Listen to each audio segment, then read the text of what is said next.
지난해 8월 미국의 건설 엔지니어링 전문지 ENR은 한국이 세계 5대 해외 건설 강국 중 하나라고 다시 한번 발표했습니다. 코로나19로 인해 한국은 물론 세계의 경제가 얼어붙은 와중에 달성한 성과라 더욱 값진 결과인데요.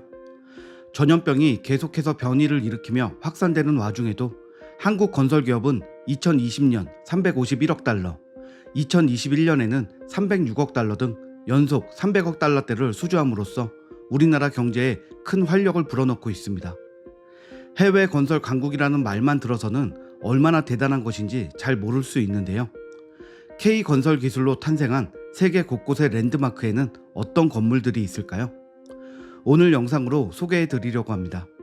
우선 2010년 완공된 이후로 세계에서 가장 높은 건물 타이틀을 10년 넘게 지키고 있는 아랍에미리트의 부르즈 칼리파 빌딩이 있습니다. 높이만 쟀을 때 829.84m, 층수로는 163층인 건물입니다. 이 건물을 짓기 위해 투입된 인원만 총 850만 명, 공사 비용만 총 15억 달러가 들어갔다고 하는데요. 부르즈란 아랍어로 탑이란 뜻이고 칼리파는 아랍에미리트 대통령의 이름에서 따왔다고 합니다. 이름에서 알 수 있듯이 아랍을 대표하는 랜드마크입니다. 이 건물은 우리나라의 삼성물산이 주 계약 회사이자 시공사로 참여했는데 3일에 한 층씩 올라가는 초고속 기술 방식으로 화제가 되었습니다. 12년이 지난 지금까지도 이 건물보다 높고 안전하게 지어진 건물이 세계 어디에도 없다고 하니까요. K 건축 기술력에 새삼 놀라게 됩니다. 다음으로는 싱가포르의 랜드마크 마리나 베이 샌즈 호텔입니다. 세계 건축 업계에서는 이 호텔 앞에 현대판 피사의 사탑, 21세기 현대 건축의 기적이라는 수식어를 붙인다고 합니다. 이 호텔은 외형부터가 특별한데요. 기울어진 57층짜리 건물 3개가 나란히 서 있고 그 위에 배 모양의 하늘 정원이 올려져 있는 형태입니다. 3개의 건물은 약 52도 기울어져 있는 형태인데 이 기울기는 피사의 사탑 기울기와 같은 기울기라고 합니다. 호텔 시공사 입찰 최종 후보에는 우리나라의 쌍용건설과 일본, 프랑스, 홍콩 등 총 4곳이 올랐다는데요. 이 중 두 건설사는 설계대로 시공할 방법을 찾지 못해 자진해서 물러났고 나머지 한 곳도 제대로 건설할 공법을 개발하지 못했다고 합니다. 어느 정도의 고난이도였냐면 이 건물을 설계한 건축가 모시에 샤프디도 자신의 설계대로 지어질 수 있을지 의구심을 가졌다고 하는데요. 하지만 한국의 쌍용건설은 6개월을 매달린 끝에 특수 공법을 개발했고 2010년에 호텔 완공에 성공했습니다. 이곳은 싱가포르의 가장 멋진 전망을 볼 수 있는 곳이라고 하는데요. 관광지로 유명한 싱가포르의 대표적인 랜드마크가 K건축 기술로 탄생한 거라니 새삼 신기한 기분입니다. 싱가포르에는 K건축의 기술력이 빛난 건물이 하나 더 있는데요. 쌍용건설과 현대건설이 협력하여 지은 선택시티 또한 랜드마크의 역할을 톡톡히 하고 있습니다. 도시 안의 도시라고 불릴 정도로 큰 규모를 자랑하는 이곳에는 세계에서 가장 큰 분수인 부의 분수가 조성되어 있다고 합니다. 이 분수에서 나오는 물을 만지고 3바퀴를 돌면 부자가 된다는 말도 있으니 싱가포르를 방문하는 분들이 이곳에 간다면 꼭 분수의 물을 만지고 3바퀴를 돌아 다들 부자 되시길 바랍니다.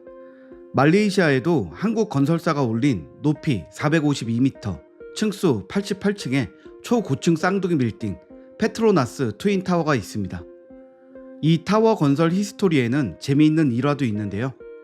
이 쌍둥이 타워는 한쪽 타워를 우리나라의 삼성건설과 극동건설이 짓고 다른 한쪽 타워는 일본의 하자마 건설이 맡아서 건축했습니다. 그런데 우리나라 건설사가 일본에 비해 35일이나 늦게 착공했는데 완공은 일본 기업보다 6일을 앞섰다고 합니다. 일본에게는 가위바위보만 이겨도 기분이 좋죠. 건축업계 한일전에서 승리한 기분이 들어 괜히 뿌듯해져 옵니다. 이 일화는 비정상회담에도 소개된 적이 있는데요. 당시 말레이시아 출신 출연자인 칼리드는 한국의 기술력이 그만큼 좋다는 것을 뜻하고 그 기술력 덕분에 말레이시아로 진출을 많이 했다며 K건축 기술을 칭찬하기도 했습니다. 말레이시아에서 한국 건설사의 활동은 역사가 깊습니다. 1985년 개통했을 당시 아시아에서 가장 긴 다리였고 세계적으로도 3번째로 긴 다리였던 제1 페낭대교도 우리나라 기업의 작품이라고 합니다. 말레이시아 본토와 동양의 진주라고 불리는 페낭섬을 연결하는 약 13.5km 길이의 다리입니다. 사실 페낭대교 시공은 프랑스의 건설 회사가 최초로 입찰을 받았다고 하는데요. 그때 우리나라의 현대건설이 공사 기간을 10개월 단축할 수 있다고 제안했습니다. 개통 시기를 앞당기면 통행료를 더 받을 수 있으니 국가적인 이익이 늘어난다는 것을 이해한 말레이시아 정부는 결국 최종 계약을 한국 기업과 맺었다고 합니다. 그리고 한국의 현대건설은 실제로 그 약속을 지켜 세계 건축업계에 한국의 기술력을 보여주었다고 하죠. 대만의 랜드마크, 세계 초고층 건물 순위 탑 10에 항상 들어가 있는 타이페이 101 또한 우리나라 기업이 지은 건물입니다. 타이페이 101은 타이페이 세계금융센터라고도 불리는데요. 한국의 삼성물산이 시공사로 참여했습니다. 공사 비용만 2조 500억이 들어간 건물로 대만의 하늘을 한눈에 볼 수 있는 대만 대표 랜드마크입니다. 한국 건설사가 지은 세계의 랜드마크가 이렇게나 많을 줄은 예상하지 못했는데요. 놀랍게도 아직 더 있습니다. 마카오 하면 다들 떠올리는 마카오타워 역시 한국 건설 기업의 작품입니다. 우리나라에 현대건설이 참여했습니다. 높이 338m인 마카오타워는 번지점프, 스카이워크, 스카이점프 등 다양한 익스트림 스포츠를 체험할 수 있어서 관광객들에게도 인기가 많은 건축물입니다. 맑은 날에는 중국 본토와 홍콩까지 맨눈으로 볼 수 있다고 하니까 유명해질 수밖에 없겠죠.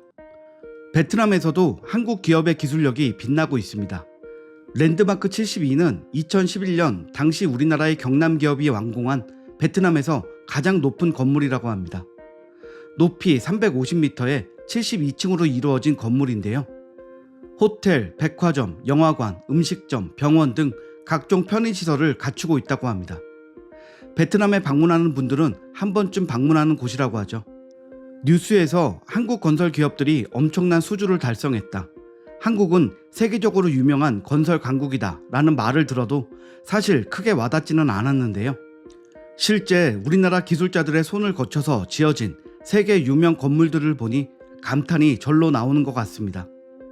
원래 알고 있던 건물인데도 우리 건축 기술로 지어진 건물인 줄 몰랐던 것도 많습니다. 유명한 랜드마크 외에도 일반 건물을 포함하면 더 많다고 하니까요. 알면 알수록 대단한 것 같습니다. 그리고 이런 성과는 공사 현장에서 땀 흘려 일하는 모든 분들의 노력이 밑거름이 되었을 것입니다. 코로나로 인해 세계의 경제가 휘청거리는 이때 K건설업계가 우리나라 경제 활성화에 도움이 될 것이라는 예측이 이어지고 있는 만큼 앞으로도 K건설의 도전과 역사는 계속 이어질 텐데요. 현장에서 일하는 모든 분들이 안전하게 작업하시길 바라며 우리나라 경제 발전에 도움을 주는 모든 분들께 감사하다는 말을 전하고 싶습니다. 오늘 영상은 여기서 마치겠습니다. 시청해주셔서 감사합니다.